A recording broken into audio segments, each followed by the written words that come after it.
Black Myth Wukong is without a doubt one of my favorite games this past generation, and to think that it almost feels like yesterday we saw its reveal trailers thinking there's absolutely no way they are true. And yet here we are literally about to repeat that once again, because ladies and gents, what you're looking at right here is a massive nuke from Game Science. This is essentially the next installment in the Black Myth series.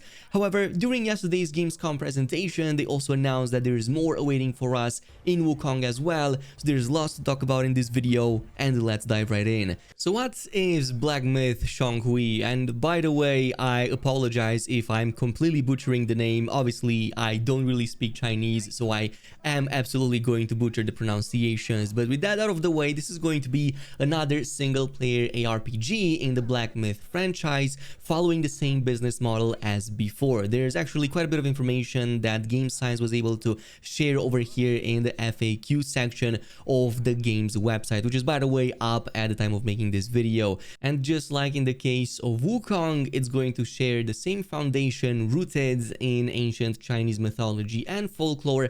However, instead of playing as the Destined One, so as the Monkey King, we're now going to play as a completely new protagonist, which also goes by the name of the King of Ghosts. And look, I read a bit about the lore. I don't claim that I even understand it, as obviously I would have to actually start reading it top to bottom. It is hundreds of years old, but luckily some of our Chinese friends actually gave in quite a bit more context about him, so I'm gonna link some stories down below. But basically, this is one of the most famous exorcists in Chinese folklore, with stories about him going all the way back to Tang Dynasty, so essentially 7th to 8th century China. And according to the legend, he was a brilliant scholar who came out on top in the imperial exams, but because his frightening appearance, the emperor refused to give him the title he had earned. Angry and humiliated as a result of this, he ended his own life at the palace gate, which for one reason or another, either guilt or maybe superstition, but sometime after this,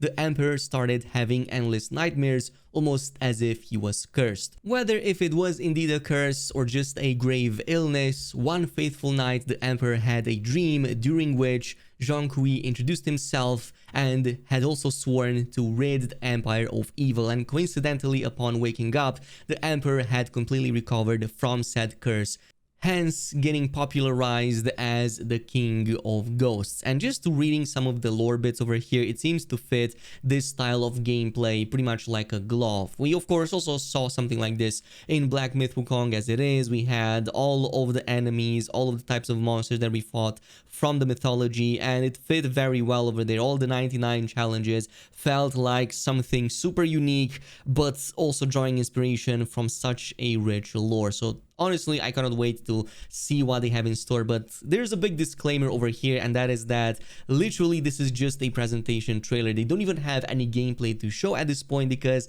there's literally nothing more than an empty folder at this stage according to their own FAQ. So we don't even have a release date for this. However, they do have some information about the platforms Black Myth Zhong Kui will launch on, which is basically PC and all the mainstream console platforms. So they don't even mention current gen consoles by name, because it's totally possible this may drop for next gen consoles, so possibly PlayStation 6, given that there are reports they may launch after 2027 or 28. So it's still quite a few years until then, but maybe not waiting quite as much as we did for Black Myth Wukong.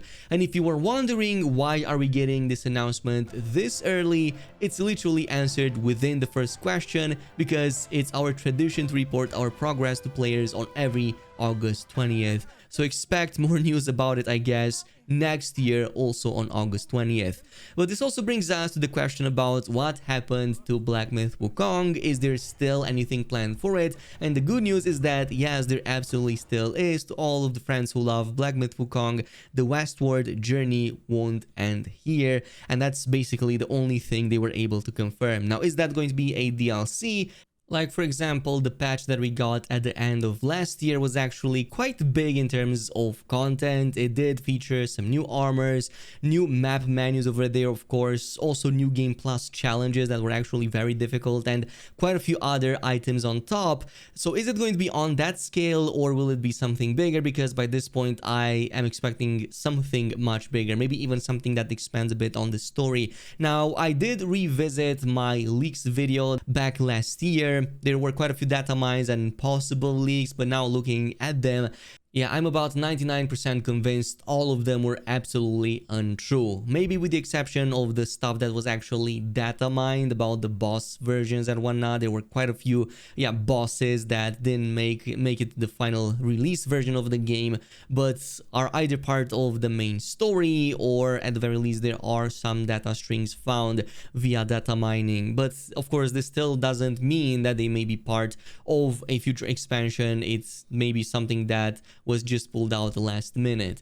Otherwise, I do hope that there is some story continuation. There were quite a few characters in the original lore that seemed very interesting, and I would definitely love to see what direction Black Myth Wukong takes. But as it stands, we kinda have conflicting reports, even though I do know that we got this from the official Gamescom announcement, but essentially it seems that there's also this translation of a post from the games director over on Weibo, which is basically, I guess, Chinese Twitter, but essentially it goes along the line of saying that the team was already working on the DLC for about like 6 months after the launch of Black Myth Wukong, but they found themselves not having enough passion as it was before and interest to keep working for Wukong. So at some point a decision was made to actually start a new title, hence why they keep talking about challenging themselves, bringing refreshing changes, creating new things while taking a hard look at our past flaws and regrets.